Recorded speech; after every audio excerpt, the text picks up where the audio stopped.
We'll settle on a poll question there, Seton. What do you have for me? There's a fun one from Dylan, as a matter of fact. Oh, okay. Who had a better run in their respective sport? Gregg Popovich, Warren Buffett. You could also say bigger retirement announced this weekend. Warren Buffett stepping down. It's that Berkshire Hathaway.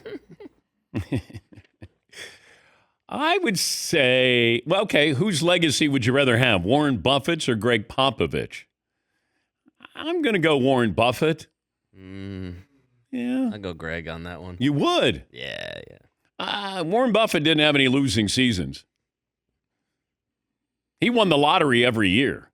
He got Tim Duncan and Victor Wembanyama every year. Yes, Todd? If legacy doesn't necessarily equal money, I would go with Seton. I would take Gregg Popovich for legacy. Obviously, money is a whole other world of numbers we're talking about. Thank you, Todd. You're welcome.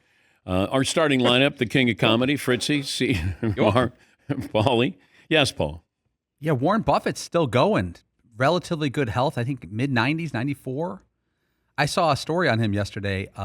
He told us this as well. He's in the same house that he's owned since 1958. Yeah, I've driven by it. It's I wouldn't say it's modest, but it's under 4,000 square feet. Yeah. You would never know that one of the richest men in the world lives there when you drive by. But yeah, I drove by it. There have to be a lot of people as soon as they get there in Omaha. They're like, can we go over to Warren Buffett's house? Yeah. Uber driver takes you over. You drive by and you go, okay. And then that's it. It's comfortable. I don't need a mansion. It's comfortable. Why would I move out? That's your Warren Buffett? Very bad. That's pretty good. Seton's laugh. A lot of memories there. I'm going to stay put. Okay. All right. I don't know if there's a big market for Warren Buffett I don't think there impersonations. is. There definitely is not, as a matter of fact. I just checked. Gregg Popovich, health-wise, needed to step down as the coach of the San Antonio Spurs. But he had that roller coaster ride where you're winning championships, and then he had that probably in any other market might have a job that was hanging in the balance. But you missed the playoffs for 5 consecutive years. And we saw this with Belichick. Then all of a sudden it's like, kind of worn out his welcome. But, Popovich is San Antonio. You can't mention San Antonio before getting to Gregg Popovich's name and what he did with those teams.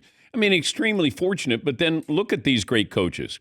Red Auerbach, although he was a genius, pulling off 2 of the biggest trades in NBA history, where he got Kevin McHale and Robert Parrish, and then where he traded with St. Louis Hawks and got the rights to Bill Russell, drafted Larry Bird a year early. Those 3 things, changed the NBA. So I'm gonna separate Red Auerbach because they didn't have free agency. When you drafted somebody, I mean, everybody was basically a Hall of Famer who played for the Celtics. But Phil Jackson, Doug Collins gets fired. Phil steps in. Michael Jordan's there. He's lucky they had Jerry Krause, who added some pieces so they could win championships. Phil goes to the Lakers, where they underperform. Phil comes in. All of a sudden, he's got Shaq and Kobe. You need to have great players. Great players can make a great coach. You can have a great coach. Doesn't mean you're going to have great players, great results. But, these guys all have players. They'll be the first to tell you. You got to have players. Now, you can look at somebody like Larry Brown, who had many, many, many stops. And I think Larry's one of the great coaches of all time. He was able to go. Now, part of the problem I had with Larry is he never stayed too long in one place.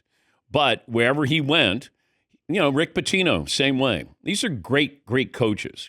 And put them in a scenario, and they're going to win. Except for when Rick was in Boston and thought he was going to get Tim Duncan, and all of a sudden Duncan goes to the Spurs. That's when David Robinson had an injured back. And I think in April they were like, he probably tells Coach Pop, starting to feel a little better. No, you're not. No, your back's still sore. No, I think I think your back is still sore. Oh, we need more ping pong balls for getting Timmy. Okay. Got it, Coach. But then, they draft Manu Ginobili in the second round. They get Tony Parker at the end of the first round. Those are the little things, not necessarily little things, but forgotten things that help make a dynasty. Robert Horry. Look at what Robert Horry meant to these teams winning championships. Getting Kawhi Leonard. Nobody knew anything about Kawhi Leonard. He was supposed to be a defensive-minded guy. They got him mid-first round. That's where there's real genius there. And, Pop was gruff with the media. Like, we got it. There was kind of a wink. Hey, this is who, my personality. He was kind of in on the joke with it. And, my interactions with him were very limited. And he was winning championships. When the Knicks, they beat the Knicks, he didn't want to talk. That isn't who he was. He said, no, the players won the championship. I said, yeah, I know, but, we have the head coach on. He goes, yeah, I don't want to do it. Let the players do the talking. I mean, he was really selfless. But, military background, Air Force, and, I got it. Very regimented. But he's another one of those guys that his players, Brent Barry would go, man, he's funny. I said, when is he funny?